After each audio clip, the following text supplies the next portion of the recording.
आदाब, मैं मुशाहिद हुसैन खास नजर में आपका खैर मकदम है। यूनियन बजट 2023 और 2024 की शुरुआत के लिए 31 जनवरी 2023 को पार्लियामेंट में इकोनॉमिक सर्वे पेश किया जाएगा और 1 फरवरी 2023 को मोदी हुकूमत का आखिरी इंतखाबात से पहले मुकम्मल बजट पेश किया जाएगा, क्योंकि अगले साल पार्लिमानी इंतखाबात के पेश नज़र 2024-2025 में इंटरिम बजट ही पेश कर सकेंगे।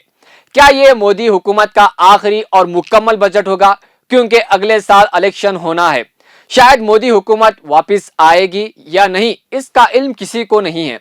क्या इस बजट से गरीब अवाम और मिडिल क्लास तबके को कुछ राहत मिल सकती है? ये बहुत बड़ा सवाल है, क्योंकि अगले साल इलेक्शन को सामने रखते हुए गरीब और मिडिल क्लास को खुश करने की गर्ज से क्या हुकूमत इनकम टैक्स में और जीएसटी के स्लैब्स में टैक्स की कटौती करके अवाम को राहत देगी, जबकि मुल्क में बेरोजगारी, महंगाई और गरीबी में लगातार इजाफा होता जा रहा है। अगर इन लोगों पर बजट में ज्यादा फोकस करके रियायत नहीं दी गई तो हो सकता है वो इस साल के 9 सूबाई और आइंदा साल आने वाले पार्लिमानी इंतखाबात में बीजेपी को वोट ना दे, क्योंकि पिछले कई बजट में गरीब और मिडिल क्लास तबके को मोदी हुकूमत नजरअंदाज करके कॉर्पोरेट तबके को ज्यादा फायदा पहुंचाया है।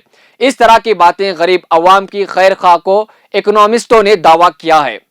मोदी हुकूमत 2014 में आने के बाद क्रूड ऑयल की कीमत में जून 2014 को जो तकरीबन $108 थी, वो घटकर जनवरी 2015 में $47 हो गई थी।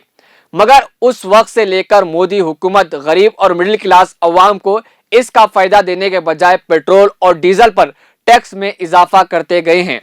मोदी ने एक मर्तबा रैली में यह कहा कि लोग परेशान हैं कि मोदी आने के बाद क्या होगा। आलमी मार्केट में क्रूड ऑयल की कीमत में कमी होते जा रही है। इस बात को कहते हुए मोदी ने कहा कि मैं लकी हूं, इसलिए ऐसा हो रहा है। मगर इसका फायदा अवाम को देने के बजाय मोदी ने टैक्स के चार्जेस में इजाफा कर दिया।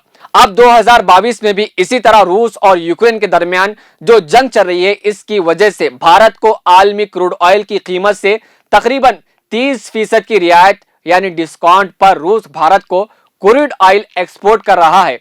इसका भी गरीब अवाम को कोई फायदा नहीं मिल रहा है, जबकि भारत के कई बड़े कंपनियां जो पेट्रोलियम सेक्टर में हैं वो रूस से 30% डिस्काउंट पर इंपोर्ट करके इसको आलमी क्रूड ऑयल की कीमत पर एक्सपोर्ट करके मुनाफा कमा रहे हैं। तो नाज़रीन, यहाँ पर गौर करने की बात है कि 2013 में कई मजहबी लीडरान दावा कर रहे थे कि मोदी अगर वजीर आजम बन गए तो $1 की कीमत 40 रुपए हो जाएगी और पेट्रोल की कीमत 50 रुपए से भी कम हो जाएगी और इसी तरह एलपीजी की कीमत में भी कमी आ जाएगी।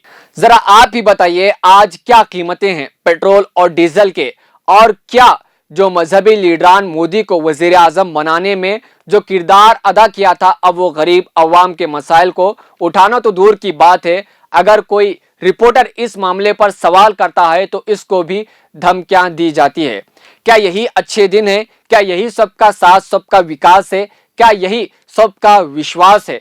वाह रे वाह, क्या यही अमृतकाल है जिसमें मुल्क में दिन ब दिन बेरोजगारी बढ़ते जा रही है, मिडिल क्लास तबका भी गरीब होता जा रहा है। हुकूमतें इस तरफ तवज्जो देने के बजाय मुल्क के अवाम को नारों और गलत मुद्दों में उलझाकर मुल्क की अवाम को गोदी मीडिया के हवाले कर चुकी है। इस मामले पर आपकी क्या राय है, नीचे कमेंट करके हमें जरूर बताइए और इस वीडियो को अपने दोस्त, अहबाब और अपने फैमिलियों के साथ जरूर शेयर करें।